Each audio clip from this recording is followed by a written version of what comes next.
എല്ലാ കൂട്ടുകാർക്കും നല്ലൊരു രാത്രി ആശംസിച്ചുകൊണ്ട് നമുക്ക് നേരെ രേവതിയുടെ സച്ചിയുടെ വരാൻ പോകുന്ന ആഴ്ചയിലെ നല്ലൊരു പ്രൊമോ വിശേഷം കേട്ടാലോ. ആദ്യമായി കാണുന്നവരാണെങ്കിൽ ചാനൽ ഇഷ്ടപ്പെട്ട ഒന്ന് സബ്സ്ക്രൈബ് ചെയ്യാൻ മറക്കരുത്. അതോടൊപ്പം തന്നെ വീഡിയോ ഇഷ്ടപ്പെടുവാണെങ്കിൽ ലൈക്ക് ചെയ്യാനും മറക്കരുത് കേട്ടോ. നമ്മുടെ മുന്നോട്ടുള്ള യാത്രയിൽ നമുക്ക് നിങ്ങളുടെ സപ്പോർട്ട് ലൈക്കാണ് ഏറ്റവും പ്രധാനമായിട്ട് വേണ്ടത്. അപ്പൊ നമുക്ക് നേരെ നമ്മുടെ വിശേഷത്തിലേക്ക് അങ്ങോട്ട് പോയാലോ. അങ്ങനെ നമ്മൾ അടുത്ത ആഴ്ച കാണാനായിട്ട് പോകുന്ന സംഭവബഹുലമായ കുറച്ച് നിമിഷങ്ങളൊക്കെയാണ്. കഴിഞ്ഞ ദിവസം തന്നെ നമ്മൾ കണ്ടു രേവതി വല്ലാത്ത സങ്കടത്തിലാണ്. കാരണം രവീന്ദ്രന്റെ എങ്ങനെയും ജീവിതത്തിലേക്ക് മടക്കിക്കൊണ്ട് വന്നേ മതിയാവുള്ളൂ. അപ്പൊ തനിക്ക് അങ്ങോട്ട് അടുക്കാൻ പോലും പറ്റത്തില്ല ഹോസ്പിറ്റലിലേക്ക്. അങ്ങോട്ടെങ്ങനെ ചെന്നിട്ടുണ്ടെങ്കിൽ തന്നെ വെട്ടിക്കൊല്ലുന്നൊക്കെ പറഞ്ഞ സച്ചിയാണ്ടിരിക്കുന്നത്. അതൊക്കെ ഓർത്ത് രേവതിക്ക് സഹിക്കാൻ പറ്റിയില്ല. അവസാനം അമ്മയും കൂട്ടിക്കൊണ്ട് രേവതി ഒരു സ്വാമിനിയെ കാണാനായിട്ട് ചെല്ലുന്നുണ്ട്. അങ്ങനെ അവിടെ ചെന്ന് കഴിഞ്ഞപ്പോഴത്തേനും രേവതി തന്റെ വിഷമങ്ങളൊക്കെ പറയാണ്. ഈ സമയത്ത് സച്ചിയാണ് ആകെപ്പാടെ അങ്കലാപ്പിൽ ഓടി നടക്കുക. പണം വേണം, പണത്തിന് വേണ്ടി എന്ത് ചെയ്യണമെന്ന് അറിയത്തില്ല. അങ്ങനെ അവസാനം ഫിനാൻഷ്യൽ അടുത്ത് എന്ന് കാലി പിടിക്കാന്ന് വിചാരിക്കുകയാണ്. ഒരു പക്ഷെ ഫിനാൻഷ്യൽ അടുത്ത് എന്ന് കാര്യങ്ങളൊക്കെ പറയുവാണെങ്കിൽ പണം തനിക്ക് കിട്ടും.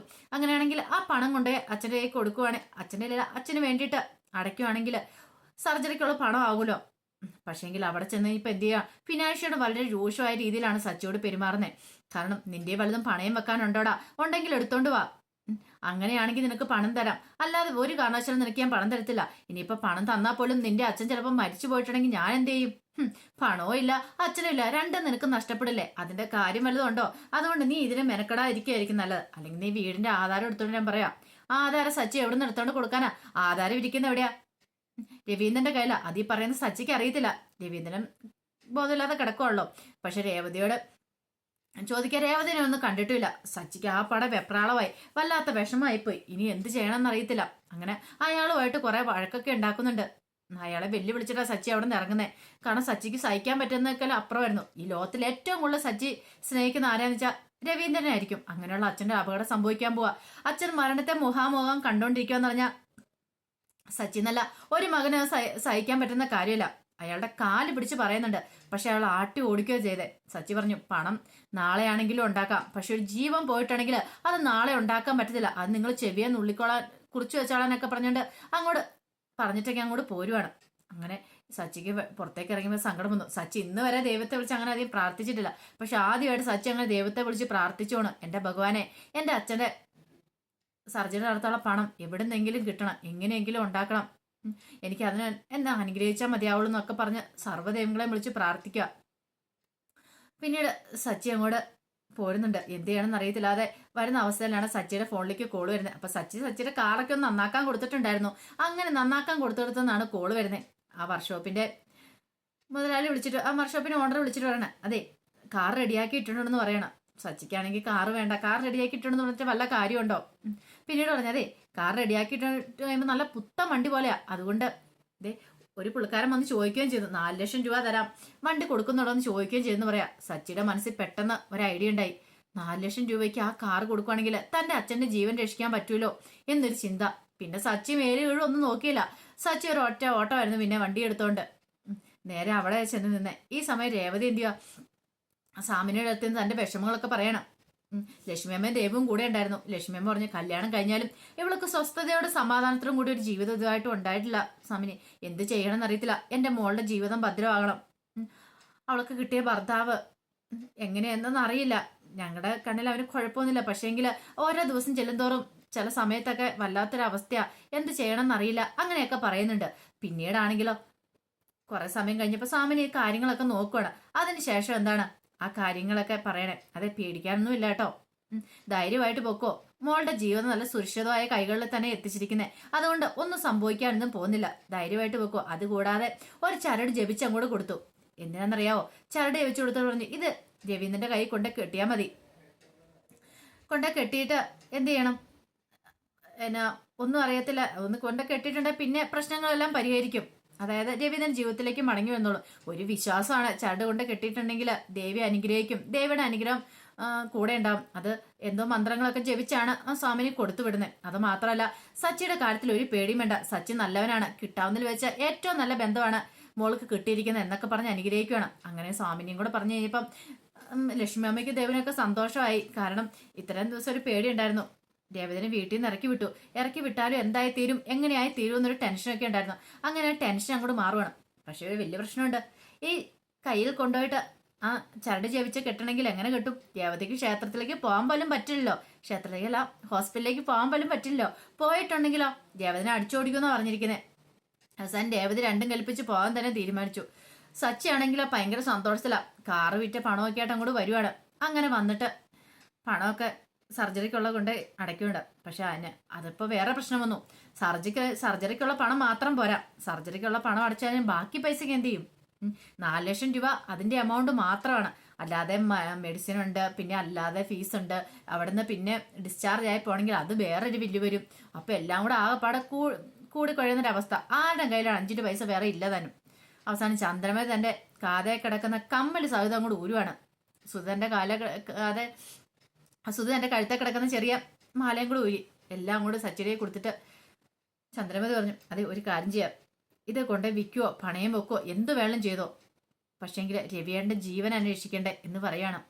സച്ചിക്കാണെങ്കിൽ എന്ത് ചെയ്യണമെന്ന് അറിയില്ലായിരുന്നു. അങ്ങനെ എല്ലാം ഊരി കൊടുക്കുകയാണ്. ആ താലി മാത്രം ഉണ്ടായിരുന്നു. ആ താലി മാത്രം എന്ത് ചെയ്യുകയാണ്, എടുത്ത് മാറ്റി ഒരു മഞ്ഞച്ചരടെല്ലാം കെട്ടിയിട്ടിട്ട് ബാക്കി എല്ലാം കൂടെ ഊരി കൊടുത്തു. ഇത് കൊണ്ട് എന്ത് വെള്ളം ചെയ്തോളാൻ പറയാണ്. ഇപ്പം ജീവനല്ലേ പ്രാധാന്യം. ഇത് കഴുത്തേലും കാലിലും ഇട്ടുകൊണ്ട് എന്നിട്ട് വല്ല കാര്യമുണ്ടോ? അത് നാളെയാളും മേടിക്കാം, പക്ഷെ ജീവൻ പോയിട്ടാണ് നാളെ മേടിക്കാൻ പറ്റില്ലല്ലോ. അങ്ങനെ സച്ചി അതും കൂടെ അങ്ങോട്ട് പോവാണ്. അങ്ങനെ കൊണ്ടേ കൊടുത്ത് കാര്യങ്ങളൊക്കെ നടത്തുക. ഈ സമയം രേവതി വരുന്നുണ്ട്. പക്ഷെ രേവതിക്കാണെങ്കിലോ അങ്ങോട്ട് വന്ന് കയറാൻ പേടി. വന്നിട്ടുണ്ടെങ്കിൽ ആകെപ്പാടെ പ്രശ്നമാവുമല്ലോ. ഇതിനിടയ്ക്ക് അവനും വിവരങ്ങളൊക്കെ അറിയുവാണ്. ശ്രീകാന്ത് വിവരങ്ങളൊക്കെ അറിയണം. അച്ഛൻ ഹോസ്പിറ്റലാണ്, ഐസിയുലെന്ന് അറിഞ്ഞു കഴിഞ്ഞിട്ടുണ്ടെങ്കിൽ ശ്രീകാന്തിന് വെറുതെ ഇരിക്കാൻ പറ്റുമോ? ശ്രീകാന്ത് ഹോസ്പിറ്റലിലേക്ക് വന്നു കഴിയുമ്പോഴത്തേനും ശ്രീകാന്തിനെ ഭയങ്കരമായിട്ട് വഴക്കുണ്ടാക്കുന്നുണ്ട്. എല്ലാവരും കൂടെ കൂടിയിരുന്ന് വട്ടം കൂടി ഒന്ന് ആക്രമിക്കുകയാണ്. സച്ചി വന്നിട്ട് അവനെ അടിക്കുകയൊക്കെ ചെയ്യണം. മേല നീ കാലുകുത്തിയേക്കല്ലേ ഇങ്ങോട്ട് പറഞ്ഞു കേട്ടില്ല. അച്ഛനെ കാണാനെന്നും പറഞ്ഞോണ്ട് അച്ഛന് കുറച്ച് ജീവനും കൂടെ ഉണ്ട്, അതും കൂടെ നീ എടുക്കാനായിട്ട് വന്നിരിക്കുന്നത്. മര്യാദയ്ക്ക് കടന്നു പോയിക്കണം, നിന്റെ കൺമുന്നിൽ പോലും കണ്ടുപോയേക്കണം എന്നൊക്കെ പറഞ്ഞോണ്ട് ഭയങ്കര ദേഷ്യപ്പെടുക. പക്ഷേങ്കിൽ ഇതൊക്കെ കേട്ട് കഴിഞ്ഞപ്പോഴത്തേനും ശ്രീകാന്ത് പറഞ്ഞു, എന്റെ അച്ഛനും കൂടെ ആ കിടക്കണേ, എനിക്ക് ചില ഉത്തരവാദിത്തങ്ങളൊക്കെ ഉണ്ടെന്ന് പറയണം. ഇതോടെ ശ്രുതി പറഞ്ഞു, ഈ ഉത്തരവാദിത്തങ്ങളൊന്നും മുന്നേ കണ്ടില്ലല്ലോ. ഇട്ടെറിഞ്ഞിട്ട് പോയപ്പോ എന്താ വിചാരിക്കായിരുന്നേ?